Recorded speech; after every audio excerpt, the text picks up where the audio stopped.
Hello दोस्तों, मैं सुशील एक बार फिर आपका स्वागत करता हूं आपके अपने YouTube channel the rapid classes for physics में। लास्ट वीडियो में हमने जाना था कि गॉस की प्रमेय क्या होती है। आज जो हम बात करने वाले हैं गॉस की प्रमेय की उत्पत्ति के बारे में बात करने हैं, डेरिवेशन के बारे में कि गॉस की प्रमेय का डेरिवेशन हम कैसे करते हैं। देखो, डेरिवेशन को समझने के लिए ना हमें एक बार थोड़ा बेसिक जानना पड़ेगा कि गॉस की प्रमेय कहाँ अप्लाई होती है, किस तरीके से अप्लाई होती है, और जो टर्म मैंने तुम्हें पहले प्रयोग करके दिखाई थी घन कोण वगैरह, उन सब का कंसेप्ट क्या होता है उसको थोड़ा थोड़ा बेसिक जानना पड़ेगा। एक बार मैं थोड़ा डिस्कस करता हूँ, उसके बाद फिर स्टार्ट करते हैं गॉस की प्रमेय की उत्पत्ति। देखो, सबसे पहला केस एक बार जीवन में याद रखना इस थ्रू आउट पूरे चैप्टर में गॉस की प्रमेय वाले में कि गॉस की प्रमेय हमेशा किसी बंद पृष्ठ में लगती है, या दूसरे लफ्ज़ों में समझो कि गॉस की प्रमेय लगाने के लिए प्रतिबंध है कि वो जितना भी आवेश है वो सब बंद पृष्ठ के अंदर कवर होना चाहिए। जिस आवेश की वजह से फ्लक्स निकालना चाहते हैं वो संपूर्ण आवेश किसी बंद पृष्ठ के अंदर बंद होना चाहिए, यानी वो बंद पृष्ठ से घिरा हो आवेश। यानी पहली कंडीशन क्या है कि आवेश कहाँ होना चाहिए? बंद पृष्ठ से घिरा होना चाहिए। ये पहली कंडीशन है दोस्त। गॉस की प्रमेय को अप्लाई करने के लिए गॉस की प्रमेय का जो आधार है, बेस है, वो ये है कि गॉस की प्रमेय के अंदर कि जो आवेश है वो किसी बंद पृष्ठ के अंदर क्लोज होना चाहिए, एकदम बंद होना चाहिए। एक बात। दूसरी बात, एक कंसेप्ट आता है घनकोण। घनकोण क्या है? घनकोण है कोई अवयव, छोटा सा अवयव यहाँ सेंटर पर कितना कोण बनाता है उसी का नाम घनकोण है। इसे रिप्रेजेंट करते हैं डी ओमेगा से। मान लो इस डेरिवेशन के अंदर मैं कोई छोटा अवयव लूंगा, इस अवयव का नाम मैंने थोड़ी देर के लिए डीए मान लिया, मैंने डीए लिया और डीए किसी सेंटर पर किसी पॉइंट पर कितना घनकोण बनाता है उसका नाम है डी ओमेगा। और डी ओमेगा का फॉर्मूला याद रखना, डी ओमेगा बराबर होता है डीए कोस थीटा बटे are square, where theta angle between a and r, मतलब आर और डी ए के बीच का कोण। ये आर वेक्टर है और ये हमारा डी ए वेक्टर है। इसका मतलब इन दोनों के बीच का कोण कितना है? थीटा। यदि आर वेक्टर और डी ए वेक्टर के बीच का कोण थीटा हो तो उस समय ओमेगा निकालने का फॉर्मूला ये है। इस पॉइंट को भी याद रखना। पहला पॉइंट क्या है कि आवेश बंद पृष्ठ के अंदर घिरा होना चाहिए, ओके। दूसरा पॉइंट क्या है कि किसी छोटे से अवयव के द्वारा जब हम किसी सेंटर पर या किसी पॉइंट पर कोण बनाते हैं तो वो कोण निकल कर आता है डी ओमेगा, और डी ओमेगा की वैल्यू होती है डी ओमेगा बराबर डी ए कोस थीटा बटे आर स्क्वायर। एक बात। और तीसरा जो पॉइंट है इस डेरिवेशन को करने के लिए, वो जो लास्ट में हमने पढ़ाया था 5-7 वीडियो पहले, कि एक कंसेप्ट दिया था विद्युत क्षेत्र। सब वाकिफ होंगे इस चीज़ से। विद्युत क्षेत्र के बारे में क्या बताया था? मान लो कोई आवेश यहाँ रखा हुआ है, इस आवेश से कुछ दूरी पर इस पॉइंट पर एक क्षेत्र पैदा होगा। ये आवेश यहाँ रखा हुआ है, ये पॉइंट चार्ज है, बिंदु आवेश है। बिंदु आवेश से r दूरी पर कितना क्षेत्र पैदा होगा उस विषय में हमने तुम्हें फॉर्मूला दिया था, E बराबर 1/4 पाई एप्सिलॉन 0 के क्यू बटे आर स्क्वायर। और अगर वायु निर्वात हो तो के हट जाएगा, केवल आएगा 1/4 पाई एप्सिलॉन 0 क्यू बटे आर स्क्वायर, वेयर क्यू क्या है? आवेश, और आर क्या है? उस पॉइंट की डिस्टेंस फ्रॉम चार्ज, यानी आवेश से उस बिंदु की दूरी जहां पर हम क्षेत्र फाइंड आउट करना चाहते हैं। अगर मान लो ये पॉइंट, इन तीनों पॉइंट की डिस्टेंस यहाँ से बराबर है, इक्वली डिस्टेंस पर है तीनों point, A point, B point, C point और डी पॉइंट, ये चारों पॉइंट आवेश से बराबर दूरी पर है, तो दोस्त याद रखना इन सभी पॉइंट पर क्षेत्र का मान भी समान होगा, क्योंकि क्षेत्र का मान दूरी बदलने पर बदलता है। बात को क्लियर करो। क्या कहा मैंने कि अगर आवेश से कुछ बिंदुओं की दूरी समान है तो उन सभी बिंदुओं पर क्षेत्र का मान समान होगा। जैसे मान लो ये आवेश है, आवेश से एक डिस्टेंस पर है, ये दूसरा पॉइंट 2 पर है, ये तीसरा पॉइंट 3 पर है, यानी इनकी दूरी अलग अलग है तो इन पर क्षेत्र भी अलग अलग होगा। ऐसा फॉर्मूला कहता है कि दूरी बदलने पर क्षेत्र बदलेगा। और अगर मैं कुछ ऐसा कंसेप्ट दूँ, ये तीनों पॉइंट आवेश से बराबर दूरी पर हैं, चारों पॉइंट आवेश से बराबर दूरी पर हैं, तो ये बात पल्ले गांठ लगा लो, ये बात बिल्कुल जहन में बिठा लो कि सभी पॉइंट पर क्षेत्र का मान समान होगा। 3 कंसेप्ट जहन में लेकर चलेंगे, दिल और दिमाग में रखेंगे इन सब बातों को, तो ये डेरिवेशन तुम्हारी समझ में आने वाला है। पहला पॉइंट क्या है दोस्त? कि आवेश किसी बंद पृष्ठ के अंदर घिरा होना चाहिए, या यूँ कहूँ कि गॉस की प्रमेय शुरुआत करने के लिए हमारे पास कोई बंद पृष्ठ होना चाहिए। नेक्स्ट पॉइंट क्या है कि अगर कोई छोटा सा अवयव, कोई छोटा सा पोर्शन किसी पॉइंट पर जब कोण बनाता है तो उस कोण की वैल्यू इस वाले फॉर्मूले से निकालते हैं, हाँ या ना। और तीसरा पॉइंट हमारा वैद्युत क्षेत्र का है कि किसी आवेश से r दूरी पर कितना क्षेत्र पैदा होगा, वो ये है। यहाँ तक की बात क्लियर है। अभी फिलहाल इतनी नॉलेज लेके हम डेरिवेशन को स्टार्ट करते हैं। सबसे पहला केस, माना ए कोई बंद पृष्ठ है, माना ए कोई बंद पृष्ठ है। फर्स्ट कंडीशन फुलफिल होगी दोस्त कि हमारे पास कोई बंद पृष्ठ होना चाहिए, क्योंकि गॉस की प्रमेय किसी बंद पृष्ठ में लगती है। तो मेरा पहला काम यही है कि मैं किसी बंद पृष्ठ को लूँ। तो हमने कहा कि माना ए कोई बंद पृष्ठ है जो वायु या निर्वात में रखा हुआ है। माना ए कोई बंद पृष्ठ है, माना ए कोई बंद पृष्ठ है, बंद पृष्ठ है जो वायु या निर्वात में रखा हुआ है, निर्वात में रखा हुआ है, जो वायु या निर्वात में रखा हुआ है। जुड़ के चलो मेरे साथ, मैं क्या कहना चाह रहा, हमारे पास अभी केवल बंद पृष्ठ आया है। अगर मैं बंद पृष्ठ के अंदर आवेश ना रखूं तो फ्लक्स फिर गुजरेगा क्यों? क्योंकि फ्लक्स किसके कारण गुजरता है? आवेश के कारण। क्योंकि आवेश क्या पैदा करता है? बल रेखाएं, और वे बल रेखाएं जो पास होती है इससे, उसी का नाम होता है फ्लक्स। अगर हमारे पास बंद पृष्ठ है तो केवल बंद पृष्ठ होने से गॉस की प्रमेय का लेना देना कुछ नहीं है। जब बंद पृष्ठ के अंदर हम किसी आवेश को रखेंगे तब जाकर गॉस की प्रमेय का जन्म होगा, अर्थात फ्लक्स का जन्म होगा। बात समझ में आ गई? तो अब क्या करना चाहिए? मुझे इसके अंदर आवेश को रखना चाहिए। माना ए कोई बंद पृष्ठ है जो वायु या निर्वात में रखा हुआ है। बंद पृष्ठ के बिंदुओं पर, बंद पृष्ठ के ओ बिंदु पर एक क्यों आवेश रखा हुआ है? बंद पृष्ठ के बिंदुओं पर एक क्यों आवेश रखा जाता है? बंद पृष्ठ के बिंदुओं पर एक क्यों आवेश रखा गया है, रखा गया है। बंद पृष्ठ के बिंदुओं पर एक क्यों आवेश रखा गया। यहाँ तक की बात सब बच्चों क्लियर है? कोई दिक्कत यहाँ तक? अब देखो हमें क्या करना है, हमें गॉस की प्रमेय को सिद्ध करना है दोस्त। गॉस की प्रमेय को सिद्ध करना मतलब समझते हो? हमें फ्लक्स का मान निकालना है। जब हम फ्लक्स का मान निकल लें, किससे गुजरने वाला? इस बंद पृष्ठ से गुजरने वाले जब फ्लक्स का मान निकल लेंगे तो फ्लक्स का मान निकलने के बाद वो फ्लक्स का मान हमारा अगर इतना आ गया Q गुणा 1/ε0, तो समझ जाओ गॉस की प्रमेय सिद्ध होगी। क्योंकि गॉस की प्रमेय के अनुसार गुजरने वाला फ्लक्स इतना होता है। मुझे डेरिवेशन में करना क्या है, पहले इस बात को जान लिया करो। डेरिवेशन रटना नहीं है, डेरिवेशन को समझना है कि करना क्या चाहते हैं। हम गॉस की प्रमेय की उत्पत्ति करना चाहते हैं, गॉस की प्रमेय को ड्राइव करना चाहते हैं, ये जानना चाहते हैं गॉस की प्रमेय आई कहाँ से, ये फॉर्मूला गॉस ने कैसे निकाला। तो ये फॉर्मूला किसके बेस है? फ्लक्स के। तो निकालना क्या है मुझे डेरिवेशन में? मुझे इस पूरी आकृति से गुजरने वाला फ्लक्स निकालना पड़ेगा। इस पूरी आकृति से गुजरने वाला क्या निकालना पड़ेगा? फ्लक्स। तो मैं अब जो भी गुणा भाग करूंगा वो फ्लक्स निकालने के लिए करूंगा। और एक फॉर्मूला और याद रखना दोस्त कि फ्लक्स निकालने का जो सूत्र होता है, फ्लक्स निकालने का, वैद्युत फ्लक्स निकालने का सूत्र होता है फाई ई बराबर E vector dot A vector, या फिर शॉर्ट फॉर्म में लिखूं कंप्लीट फाई बराबर integration of E vector E d A cos theta, E d A cos theta. ये होता है हमारा फॉर्मूला। अब बात करते हैं इसकी। माना ए कोई बंद पृष्ठ है जो वायु निर्वात में रखा हुआ है। बंद पृष्ठ के बिंदुओं पर एक क्यों आवेश स्थित है।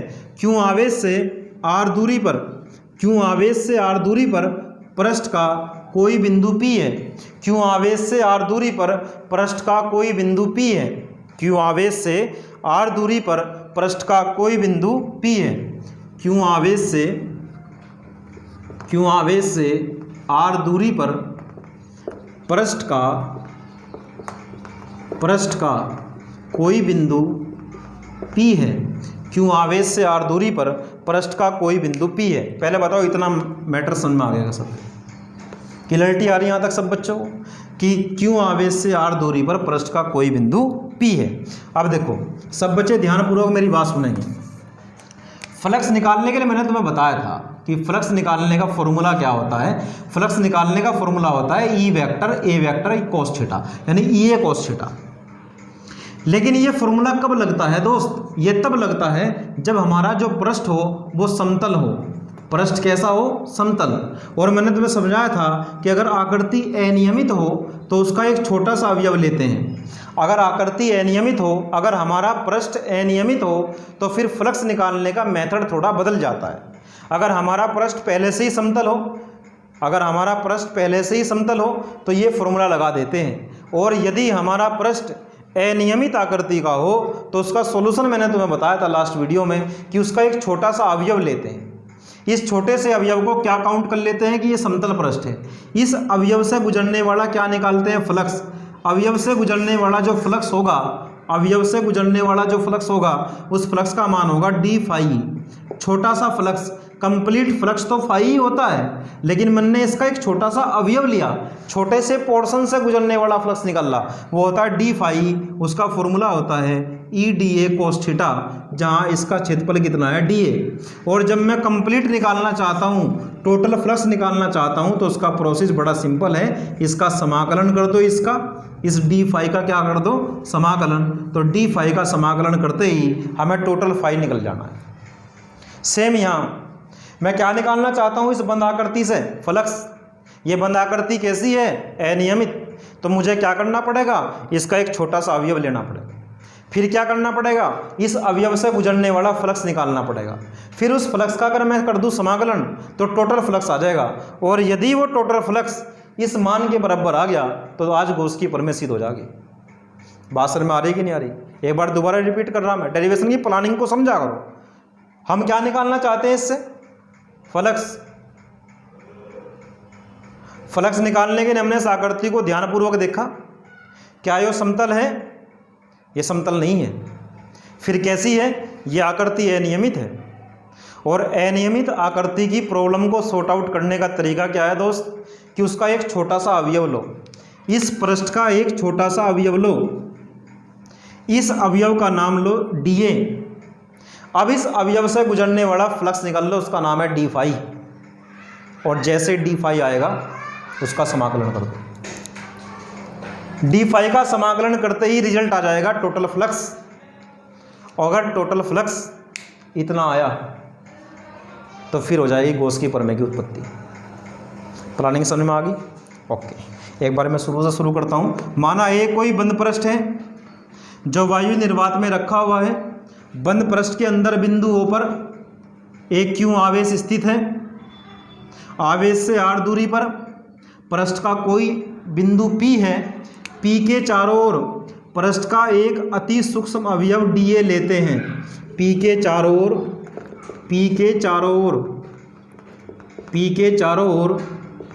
पृष्ठ का एक अति सूक्ष्म अवयव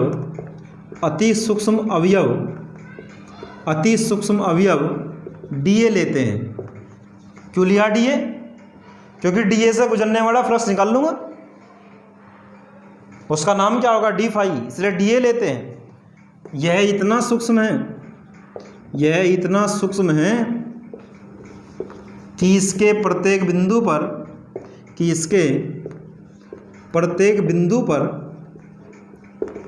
E का मान समान है।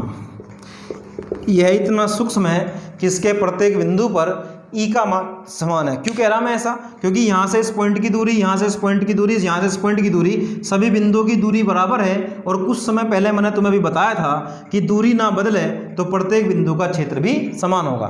क्षेत्र समान होता है जिसकी दिशा आवेश और बिंदु को मिलाने वाली रेखा के अनुदिश बाहर की ओर होती है। जिसकी दिशा आवेश और बिंदु को मिलाने वाली रेखा के अनुदिश बाहर की ओर होती है। जिसकी दिशा इन दोनों को मिलाने वाली रेखा के अनुदिश बाहर की ओर होती है। ओके, यहाँ तक की बात क्लियर? ये क्या है हमारा पृष्ठ? ये पृष्ठ का क्या होगा? क्षेत्रफल वेक्टर। ये हमारा क्या है? एक बार दोबारा देखो सब बच्चे ध्यानपूर्वक। ये P पॉइंट है हमारा। ये क्या है? क्षेत्र की दिशा। ये हमारे पृष्ठ का क्या है? क्षेत्रफल वेक्टर dA वेक्टर। इनके बीच का कोण कितना है, थीटा। यहाँ ई वेक्टर और डी ए वेक्टर के बीच का कोण थीटा है। देखो यार बात समझा करो, मान लो ये हमारा कोई समतल पृष्ठ है, मैंने तुम्हें कल भी बताया था, लास्ट वीडियो में बताया था कि भाई जब भी कोई पृष्ठ कहीं रखा जाएगा तो उसका क्षेत्रफल वेक्टर काम करेगा। ये हमारा छोटा सा अवयव समतल पृष्ठ है ना, तो उसका क्षेत्रफल वेक्टर तो बाहर की ओर होगा ना। ये जो फॉर्मूला हम लगाते हैं घन कोण का, किसी भी कोण का, या ये फॉर्मूला लगाते हैं cos थीटा, इसमें ई और डी ए के बीच का एंगल भी देखना पड़ता है। यहाँ मैंने कितना मान लिया, ई वेक्टर और डी ए वेक्टर के बीच का कोण कितना है, थीटा। यदि ई वेक्टर तथा डी ए वेक्टर के बीच का कोण थीटा हो तो, यदि ई वेक्टर और डी ए वेक्टर के बीच का कोण थीटा हो तो क्या होगा, डी ए से गुजरने वाला वैद्युत फ्लक्स, डी ए से गुजरने वाला वैद्युत फ्लक्स कितना होगा, डी फाई बराबर ई डी ए कोस थीटा, डी फाई बराबर ई डी ए कोस थीटा। अभी थोड़ी देर पहले बताया था कि किसी छोटे अवयव से गुजरने वाले फ्लक्स का फॉर्मूला होता है डी फाई बराबर ई डी ए कोस थीटा, डी फाई बराबर ई डी ए कोस थीटा। ये क्या निकाल लिया मैंने, इस छोटे से अवयव से गुजरने वाला फ्लक्स का मान निकाल लिया। यहाँ तक के लिए एक बार सब देख लेंगे इसे। चलिए आगे बढ़ते हैं।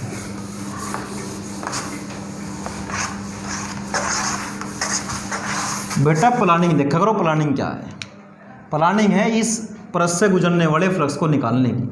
तो हमारा डायग्राम कुछ ऐसा बन के आया कि ये डी ए की दिशा, ये ई की दिशा, इनके बीच का कोण थीटा, ये आवेश, और यहाँ से यहाँ तक की दूरी आर।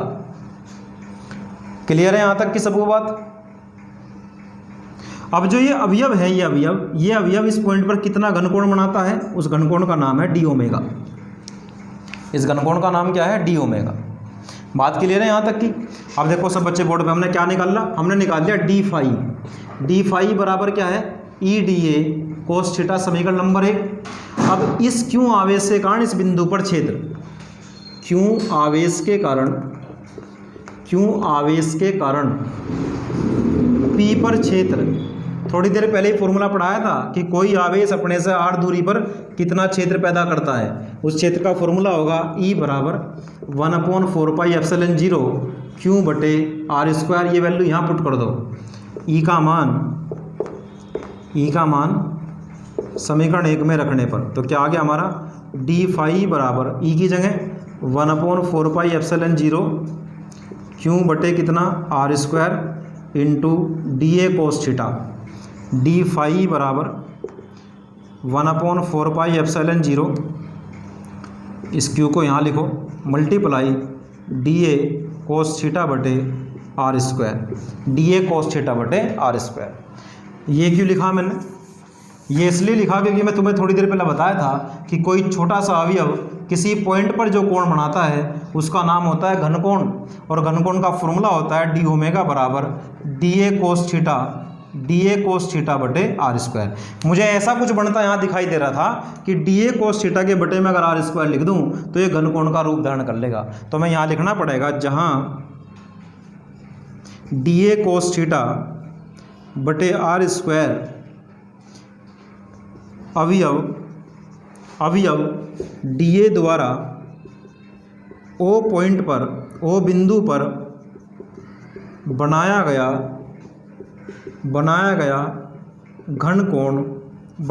घनकोण डी ओमेगा होता है, जहाँ ये अवयव डी ए के द्वारा, इस अवयव के द्वारा बिंदु ओ पर बनाया गया घनकोण डी ओमेगा होता है। तो इसकी जगह हम क्या लिख सकते हैं, इसकी जगह लिख सकते हैं हम डी फाई बराबर क्यू बटे 4πε0 मल्टीप्लाई डी ओमेगा, समीकरण नंबर 2, मल्टीप्लाई डी ओमेगा, समीकरण नंबर 2। यहाँ तक की बात को समझो। हमने क्या करा, हमने इससे गुजरने वाला फ्लक्स निकाला, इस छोटे अवयव से गुजरने वाला क्या निकाला, फ्लक्स। करना क्या था, संपूर्ण बॉडी से या संपूर्ण बंद पृष्ठ से गुजरने वाला निकालना था। हम क्या निकाल चुके, एक अवयव से गुजरने वाला। फिर कंप्लीट वैद्युत फ्लक्स निकालने का तरीका क्या होगा कि इस छोटे से फ्लक्स का अगर मैं समाकलन कर दूं, अगर इस वाले फ्लक्स का मैं समाकलन कर दूं तो संपूर्ण फ्लक्स आ जाएगा। बात समझ में आ रही क्या कह रहा मैंने कहा ये क्या निकालना है, ये हमने निकालना है इस छोटे से अवयव से गुजरने वाला फ्लक्स। हमें निकालना क्या था, पूरे बंद पृष्ठ से होकर गुजरने वाला फ्लक्स। तो इस छोटे से अवयव वाले फ्लक्स का यदि इंटीग्रेशन कर दिया जाए, समाकलन कर दिया जाए, तो हमें संपूर्ण फ्लक्स मिलने वाला है। तो नेक्स्ट बात में हम क्या करेंगे, इसका समाकलन करने का। तब संपूर्ण वैद्युत फ्लक्स फाई बराबर होगा इंटीग्रेशन ऑफ किसका, डी फाई। इस चिन्ह का मतलब सुनो बंद समाकलन। कई बार तुम्हें कहीं लिखा हुआ ये भी मिलेगा एरिया वाइज समाकलन, दोनों बात एक ही है। तो फाई बराबर इंटीग्रेशन, इसकी वैल्यू पुट करो क्यू बटे 4πε0, यहाँ पे आ गया डी ओमेगा। जरा ध्यानपूर्वक देख लो, समाकलन का एक नियम होता है, वो नियतांक को बाहर निकाल देता है। यहाँ पर क्यों नियतांक है, क्यों नियतांक है, क्योंकि भाई क्यों एक फिक्स वैल्यू है, जो आवेश मैंने एक बार रख दिया वो रखा हुआ, बार बार चेंज नहीं कर रहे। 4πε0 ये तो बताने की आवश्यकता नहीं, तो पहले से नियतांक था। तो फाई बराबर हमारा आ गया क्यू बटे 4πε0 बाहर integration of D omega, integration of D omega. बच्चों बात सुनो, समाकलन का मतलब होता है जोड़ना, छोटी छोटी चीज़ों को जोड़कर एक बड़ा मान प्राप्त करना। डी ओमेगा समाकलन, डी ओमेगा समाकलन मतलब सभी डी ओमेगा का जोड़। जैसे मान लो एक अवयव तो मैंने ये लिया, इसका डी ओमेगा, फिर दूसरा अवयव ये लिया, इसका डी ओमेगा, तीसरा अवयव ये लिया, इसका डी ओमेगा। सारे डी ओमेगा को जोड़ दूंगा तो कंप्लीट ओमेगा आ जाएगा ना। सभी डी ओमेगा का जोड़ कितना होगा, संपूर्ण ओमेगा। और कंप्लीट ओमेगा का नाम क्या होता है, संपूर्ण घनकोण। बात समझ में आ रही नहीं आ रही, जहाँ इंटीग्रेशन ऑफ डी ओमेगा बराबर संपूर्ण घनकोण ओमेगा, जहाँ डी ओमेगा का मान डी ओमेगा क्या हो जाएगा, संपूर्ण घनकोण ओमेगा। तो वैल्यू कितनी आएगी, फाई बराबर क्यू बटे 4πε0 मल्टीप्लाई, इसकी जगह क्या पुट कर दूंगा, केवल ओमेगा। और मैंने तुम्हें बताया था लास्ट वीडियो में कि ओमेगा की जो वैल्यू होती है कंप्लीट घनकोण की, वो होती है 4π। मैंने कहा था याद कर लेना, 4π से 4π कैंसिल आउट हो गया। तो देखो जरा ध्यान से, फाई बराबर आ गया क्यू बटे ε0, और यही क्या होता है, गॉस की प्रमेय। फाई बराबर क्यू बटे ε0। इसको अगर थोड़ा मॉडिफाई करके लिखूँ मैथमेटिक्स लगा के, तो फाई बराबर हो जाएगा क्यू गुणा 1 बटे ε0। ये होती है हमारी गॉस की प्रमेय की उत्पत्ति। गॉस की प्रमेय की डेरिवेशन करने के लिए सब बात ये दिमाग में चलती रहनी चाहिए कि घनकोण किसे कहते हैं, वो कैसे निकलता है, घनकोण का फॉर्मूला क्या है, वैद्युत फ्लक्स निकालने का फॉर्मूला क्या है, डीए वेक्टर किसे कहते हैं। ये सब बात हमारे दिमाग में होनी चाहिए, तब जाकर हम गॉस की प्रमेय कर पाते हैं। यहाँ तक की बात सबको क्लियर है। एक बार मैं डायग्राम को दोबारा बना के दिखाता हूँ, कुछ लोग कन्फ्यूज होगा डायग्राम क्या बनाना है। बेसिक डायग्राम कितना बनाना है, क्या बनाना है वो देख लेंगे। ये हमारा क्या लेंगे, एक बंद पृष्ठ, बंद पृष्ठ का ये कोई अवयव लेंगे हम, यहाँ पे किसी बिंदु को मान लेंगे, यहाँ पे मान लेंगे ओ, यहाँ पर रखेंगे एक आवेश, आवेश से यहाँ तक की दूरी को लेंगे हम कुछ r, यहाँ से यहाँ तक की दूरी को कितना लेंगे r। ये इसके द्वारा घनकोण कितना बनाया जाएगा इस बिंदु के द्वारा, डी ओमेगा। बात क्लियर है। ये क्या है हमारा ई वेक्टर, ये क्या है हमारा डी ए वेक्टर, इनके बीच का कोण कितना है, थीटा। बात क्लियर है यहाँ तक कि सबको। देखो ये जो है ना पृष्ठ, इस प्रकार लेना है कि इनके बीच में एंगल आए, थोड़ा तिरछा करके लेना है, ठीक है। यहाँ पर तिरछा नहीं दिखाई दे रहा, थोड़ा तिरछा करके लेना है चित्र में। यहाँ तक की बात क्लियर सबको। ये हमें एक बेसिक चित्र बनाकर तैयार करना, इतना चित्र बनाएंगे गॉस की प्रमेय में तो कंप्लीट हो जाएगा, ठीक है भाई। यहाँ तक की बात क्लियर है। थोड़ी सी आगे बढ़ के बात करते हैं, एक थोड़ा सा मुद्दा और है, उसे भी समझ लो। किसी बड़े भाई ने कहा कि तुम बार बार कह रहे कि किसी बंद पृष्ठ के अंदर घिरा आवेश और एक ही आवेश रखते हो। बंद पृष्ठ के अंदर तो एक से ज़्यादा आवेश हो सकते हैं ना, जैसे 5 coulomb, -5 coulomb, 15 coulomb, -3 coulomb, -4 coulomb, कुछ भी मोर देन 1 आवेश हो सकता है। फिर कैसे सॉर्ट आउट करेंगे प्रॉब्लम। अगर किसी बंद पृष्ठ के अंदर एक से ज़्यादा आवेश हो फिर क्या करेंगे। इन्होंने कहा कि मान लो चलो Q1 आवेश है, किसी बंद पृष्ठ के अंदर Q2 आवेश है, ये प्लस का Q3 है, ये माइनस का Q4 माइनस के Q5। तो इसका तरीका क्या होगा? इन्होंने कहा बड़ा सिंपल तरीका है, पहले इसके कारण फ्लक्स निकाल लो, फिर इसके कारण फ्लक्स निकाल लो, फिर इसके कारण, फिर इसके कारण, फिर इसके कारण, सभी के कारण फ्लक्स निकाल लो, उन सारे फ्लक्स को जोड़ दो, जो आंसर आएगा वो कुल फ्लक्स होगा। जैसे मैं कहूँ Q1 आवेश के कारण कितना फ्लक्स होगा, φ1, Q2 आवेश के कारण कितना फ्लक्स होगा, φ2, Q3 आवेश के कारण कितना होगा, φ3, Q4 के कारण φ4, ये होगा कुल φ। बात समझ में आ रही? अब φ1 क्या है, फॉर्मूला वही गॉस की प्रमेय वाला, भूल गया इतनी देर में, Q गुणा 1/ε0। तो यहाँ Q की जगह कितना आ जाएगा, Q1 गुणा 1/ε0। दूसरा Q2 की जगह कितना आ जाए, इसकी जगह कितना आ जाएगा, Q2 गुणा 1/ε0। इसी प्रकार Q3 गुणा 1/ε0, लेकिन चिन्ह सहित, ध्यान रहे Q2 का मान कितना है, माइनस का, तो यहाँ पे क्या आ जाएगा, माइनस का। Q3 की वैल्यू क्या है, प्लस की। Q4 की वैल्यू क्या है, माइनस की, तो माइनस के Q4 गुणा 1/ε0, और Q5 कितना है, माइनस का, माइनस के Q5 गुणा 1/ε0। तो तुम्हें दिखाई दे रहा होगा कि फाई बराबर, अगर मैं 1/ε0 कॉमन ले लूँ, अगर 1/ε0 कॉमन ले लूँ तो अंदर क्या बचेगा, Q1 minus Q2 plus Q3 minus Q4 minus Q5। ये क्या है, ये सारे आवेशों का जोड़ ही तो है, लेकिन कौन सा जोड़, आवेशों का बीजगणितीय जोड़, इसे कहते हैं आवेशों का बीजगणितीय जोड़। तो फाई का फॉर्मूला आ जाएगा आवेशों का बीजगणितीय जोड़ गुणा 1/ε0। यानी देखो क्या तरीका है, अगर हमारे पास ऐसी कोई प्रॉब्लम आती है उसका तरीका क्या है, या तो सब आवेश के कारण अलग अलग निकाल लो, अलग अलग फ्लक्स निकाल के जोड़ दो तो आंसर आ जाएगा। इसका दूसरा वे भी है, क्या वे है कि सबसे पहले सारे आवेश को ही जोड़ लो, सारे आवेशों को चिन्ह सहित जोड़ लो। जैसे मान लो इसका मान 2 है, इसका मान 5 है, इसका मान 7 है, ये 9 का है, ये 4 का है, ये सारे आवेश की वैल्यू है कि नहीं है। हम क्या करते, पहले 2 के कारण निकालते, तो Q1 की जगह क्या रखते, 2, फिर हम Q2 के कारण निकालते 5, फिर Q3 के कारण निकालते, Q3 की वैल्यू कितनी है, 7। हम ऐसे करके सोल्व करते। या इसका दूसरा मेथड क्या निकल के आया फाइनल में, इसने कहा कि पहले आवेश को ही जोड़ लो। आवेश को कैसे जोड़ लो, चिन्ह सहित। तो मैं आवेश को पहले चिन्ह सहित जोड़ता हूँ, तो क्या निकाल लूँगा, सिग्मा क्यू। सिग्मा क्यू का मतलब होता है बीजगणितीय जोड़, किसका, आवेश का, और बीजगणितीय जोड़ का मतलब होता है चिन्ह सहित जोड़। तो इनको चिन्ह सहित जोड़ो, तो पहले प्लस वाले जोड़ो, प्लस का 2 प्लस के 7, प्लस का 9 हो गया। ये कितना है, माइनस का 9, क्योंकि क्यू मैंने क्या लिखा, माइनस का। ये भी किसका है, माइनस का, और ये भी किसका है, माइनस का। तो माइनस का 9 माइनस के 9 से कट गया। अब माइनस का कितना बचा, 9, माइनस के 9। बात समझ में आ रही नहीं आ रही। तो टोटल कितना आवेश आ गया, -9। तो डायरेक्ट फॉर्मूला लगा दो, फाई बराबर समेसन क्यू गुणा 1/ε0। तो ये आ गया हमारा -9 गुणा 1/ε0। तो अगर किसी बंद आकृति के अंदर एक से ज़्यादा आवेश घिरे हो तो उनका जो फ्लक्स होगा आवेशों के बीजगणितीय जोड़ का 1/ε0 गुना होता है। आवेशों के बीजगणितीय जोड़ का 1/ε0 गुना होता है।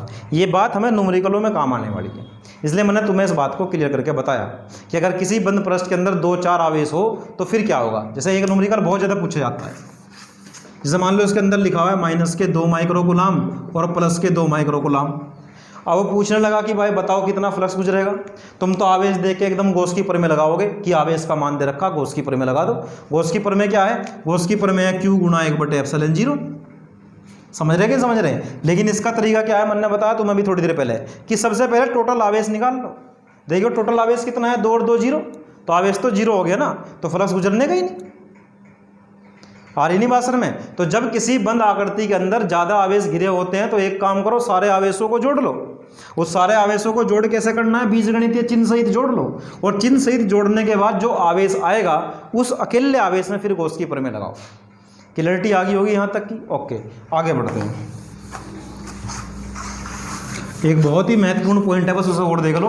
मान लो ये हमारे पास क्या है, बंद पृष्ठ, और बंद पृष्ठ के अंदर मैंने रखा प्लस का आवेश। अगर प्लस का आवेश रखा तो बल रेखा बाहर की ओर निकलेगी, बल रेखा क्या होगी, बाहर की ओर निकलेगी। और यदि मैंने रखा अंदर माइनस का आवेश तो बल रेखा अंदर की ओर प्रवेश करेगी। बल रेखा कैसे होगी, अंदर की ओर प्रवेश करेगी। अगर बल रेखा बाहर की ओर निकलती है तो फ्लक्स आता है पॉजिटिव, और अगर बल रेखा अंदर की ओर प्रवेश करती है तो फ्लक्स आता है नेगेटिव। देख लो चाहे तुम भी। इसका फाई कैसे निकाल लेंगे? इसका फाई होगा Q गुणा 1/ε0, और Q का मान क्या है? पॉजिटिव। और जब इसका फ्लक्स निकाल लेंगे तो उसका फॉर्मूला होगा फाई बराबर -Q गुणा 1/ε0, बिकॉज ऑफ यहाँ पर -Q है। जब इसका फाई निकाल लेंगे तो क्या होगा? कोई पॉजिटिव मान मिलेगा, और जब इसका फ्लक्स निकाल लेंगे तो कोई निगेटिव मान मिलेगा। तो मैं बल रेखा देख के ही बता सकता था ये बात, तो निकालने की आवश्यकता थी। अगर बल रेखा बाहर की ओर निकलती है, इसका मतलब अंदर कोई धनावेश रखा हुआ है तो फ्लक्स पॉजिटिव आएगा। और अगर बल रेखा अंदर की ओर प्रवेश करती है, पृष्ठ के अंदर की ओर प्रवेश करती है, तो अगर पृष्ठ के अंदर की ओर प्रवेश करती है तो फ्लक्स कैसा आएगा? निगेटिव। तो ये पॉइंट भी याद रखना, कई बार पूछ लेता है एक नंबर वगैरह में या फिर ऑब्जेक्टिव में। क्या पूछ लेगा कि यदि किसी पृष्ठ से बल रेखा बाहर की ओर निकलती है तो फ्लक्स कैसा होगा? धनात्मक होगा, ऋणात्मक होगा, या इनमें से कोई नहीं। तो अगर बल रेखा बाहर की ओर निकलती है तो फ्लक्स धनात्मक होगा, और अगर बल रेखा पृष्ठ के अंदर प्रवेश करती है तो फ्लक्स ऋणात्मक होगा। ये बात पॉइंट बना कर लिख सकते हो। यदि बंद पृष्ठ से बल रेखा बाहर की ओर निकलती है, बाहर की ओर निकलती है तो फ्लक्स धनात्मक, तो फ्लक्स कैसा होगा? धनात्मक। और यदि पृष्ठ में प्रवेश करती है तो फ्लक्स ऋणात्मक होगा। फ्लक्स कैसा होगा? ऋणात्मक। यहाँ तक की बात सबको क्लियर है? ये था गॉस की प्रमेय की उत्पत्ति किस तरीके से करते हैं, मैं तुम्हें बताने का प्रयास करा। वीडियो को 2 से 3 बार देखना, एक पॉइंट को क्लियर करके चलना, तो आसानी से तुम्हारे समझ में आ जाना है। मैंने तुम्हें बताया गॉस की प्रमेय लगाने के तरीके क्या है और क्या क्या उसके लिए बेसिक एजम्पशन है जो हमको लेकर चलने पड़ रहे हैं। नेक्स्ट वीडियो में हम बात करेंगे कि गॉस की प्रमेय के आधार पर हम किसी अनंत लंबाई की आवेशित रेखा के निकट क्षेत्र कैसे फाइंड आउट करते हैं। आज की वीडियो में बस इतना ही काफ़ी है। मिलते हैं नेक्स्ट वीडियो में। Thanks for watching.